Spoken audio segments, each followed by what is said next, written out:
Ang mga trabahante sa ubasan. Mateo Kapitulo 20, 1:16. Mingon si Jesus kanila, ang paghari sa Diyos na hisama sa tawo nga may ubasan.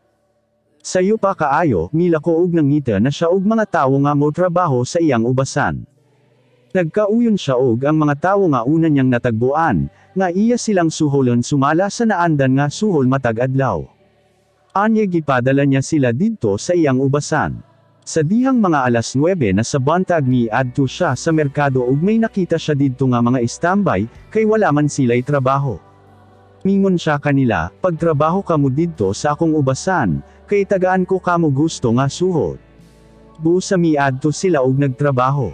Sa dihang odto na, mibalik na asab ang tag-iya didto sa merkado, ug may nakita na asab siya didto nga mga tawo. Ug iya asab silang gipatrabaho. Mao gihapon kini ang iyang gibuhat sa dihang mga 3:00 na sa hapon. Sa mga 5:00 na mibalik na asab siya sa merkado ug may nakita pagayod siya nga mga istambay. Mingon siya kanila, ngano bang naga-istambay lang kamo dinhi sa tig-uok nga adlaw? Mitubag sila, kay wala may nagpatrabaho kan amo. Busa giingnan niya sila nga mo adto sa iyang ubasan og magtrabaho. Sa pagkakilam-kilam na, mingon ang tag-iya sa iyang sinaligan, toga ang mga trabahante ug sweldohi sila. Unaha pagbayad kadtong ulahing gipatrabaho ug ipaulahi kadtong nauna.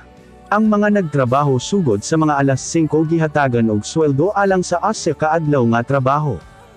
Sa dihang sweldohan na kadtong mga nauna sa pagtrabaho, naghunahuna sila nga dako ang ilang madawat kay sa mga naulahing mitrabaho. Apan ang matag 10 kanila gisweldohan asab ug alang sa 10 ka adlaw nga trabaho. Pagkadawat nila nini, nireklamo sila sa tag-iya.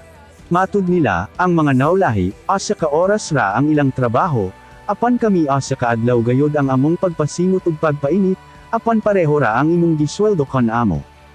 Mingon siya sa 10 kanila, higala, wala ko ikaw limbungi. Dili ba nagkauyon man kita nga sweldohan ko ikaw alang sa 10 ka adlaw nga trabaho?